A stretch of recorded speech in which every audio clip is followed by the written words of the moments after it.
Why you wouldn't survive in ancient Egypt, and it's not what you think. You've probably seen ancient Egypt before. The pyramids, the gold, the powerful pharaohs, a civilization that still fascinates the world thousands of years later. And because of that, it's easy to imagine yourself there, living comfortably, maybe even thriving. But if you were dropped into ancient Egypt right now, not as a tourist, not with knowledge, just as you are, you wouldn't survive. And the reason isn't just what you might expect. It's not one single thing that would take you out. It's everything at once. Let's slow this down and actually place you there. The year is around 1300 BC. No modern tools, no internet, no shared language, no identity. You open your eyes and you're in a completely unfamiliar environment. This isn't a fantasy version of Egypt. This is a real, functioning civilization, one that historians and archaeologists have studied for decades. And one thing they all agree on is this: ancient Egypt was highly organized, but survival depended heavily on how well you fit into its system. And right now, you don't fit in at all. Hour 1, language and disconnection.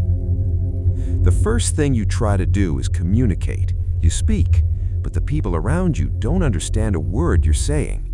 The language they use, ancient Egyptian, is completely foreign. No shared vocabulary, no translation, no common ground. In a society where communication was essential for trade, work, religion, and even daily coordination, this immediately puts you at a disadvantage. People notice you. You don't respond correctly. You don't understand instructions. You don't follow social cues. And in a structured society like this, standing out for the wrong reasons can quickly become a problem. Hour 3, the environment starts to hit. As the day continues, the environment begins to affect you. Ancient Egypt wasn't just hot, it was consistently harsh.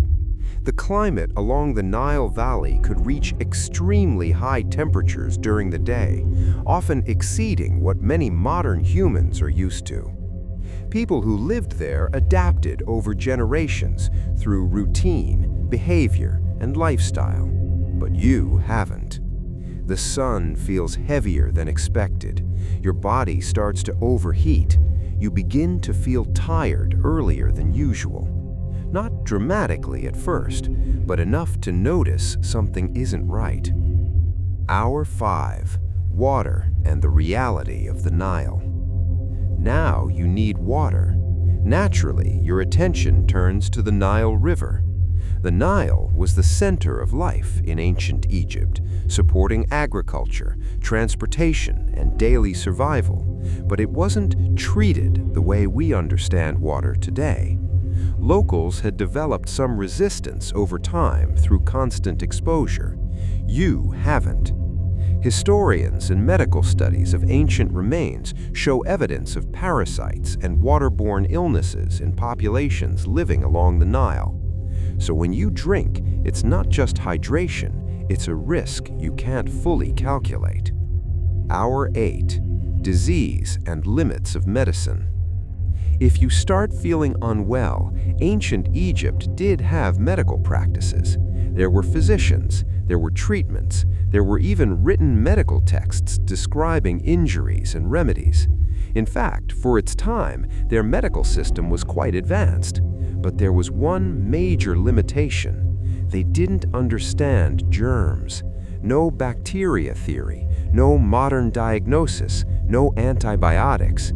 This means that illnesses we treat easily today could become serious problems. Common conditions included parasitic infections, digestive illnesses, and diseases like malaria. If something goes wrong, treatment exists, but recovery is never guaranteed. Hour 12, social structure and where you fit in. By now, people around you have likely categorized you in some way. Ancient Egyptian society was highly structured. At the top was the pharaoh, seen not just as a ruler, but as a divine figure. below were priests, nobles, scribes, and officials. Then came workers, farmers, and laborers who made up the majority of the population. This system was built around order and balance, what they called ma'at. Everyone had a role, everyone had a place, and if you don't belong to any known group, you are effectively outside the system, which means you have no defined position in society, no clear protection, no clear responsibilities, no identity recognized by others. Hour 15, work, labor, and expectations. At some point, you would be expected to contribute. Ancient Egypt relied heavily on labor, especially agriculture along the Nile and large construction projects funded by the state. Contrary to a common myth, the pyramids were not built primarily by enslaved people. Evidence from archaeologists show that many workers were organized laborers who worked in teams and were supported by the state. However, the work itself was still demanding. Long hours, physical strain, heat exposure. For someone unfamiliar with the system, you would likely be assigned the most basic and physically demanding tasks, not necessarily as punishment, but because the system requires labor from those without status or specialization. Hour 18, physical wear and tear. By this point, your body begins to feel the accumulation of everything. Heat, movement, limited hydration, continuous activity. Ancient life didn't operate with the concept of comfort breaks the way modern life does. Rest existed, but survival required endurance. And without adaptation to the environment or routine, fatigue builds up faster than you expect. Hour 20, religion and worldview. Religion in ancient Egypt wasn't something separate from daily life. It was integrated into how people understood the world. Gods were associated with natural forces, time, death, and order. Deities like Ra, Amun, and Osiris played central roles in beliefs about life and the afterlife. Daily practices, rituals, and moral behavior were influenced by these beliefs. If you don't understand or participate in these systems, you don't just appear different, you appear disconnected from the cultural foundation that holds society together. Hour 22, isolation sets in. At this stage, the biggest challenge isn't just physical, it's social.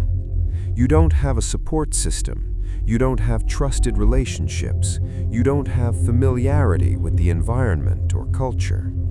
Everything around you is structured in a way that assumes you are part of it, but you aren't.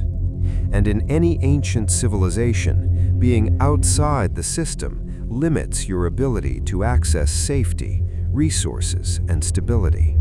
Hour 24. It's been one day. And by now, the reality is clear.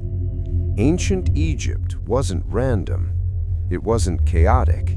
It was highly organized, but also demanding. It required knowledge, adaptation, and belonging.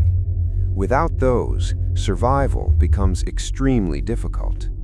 Not because the civilization is weak, but because it's built for people who understand how to exist within it. The pyramids still stand today as one of the greatest achievements in human history. But they weren't just built by strength.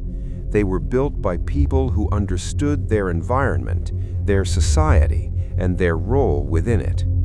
So when you look at ancient Egypt, the real question isn't whether it was impressive. The real question is, could you adapt fast enough to live in a world that doesn't operate the way yours does? Because survival isn't just about being alive, it's about fitting into a system that was never designed with you in mind. Like this video and subscribe to this channel for more videos like this. See you in my next video.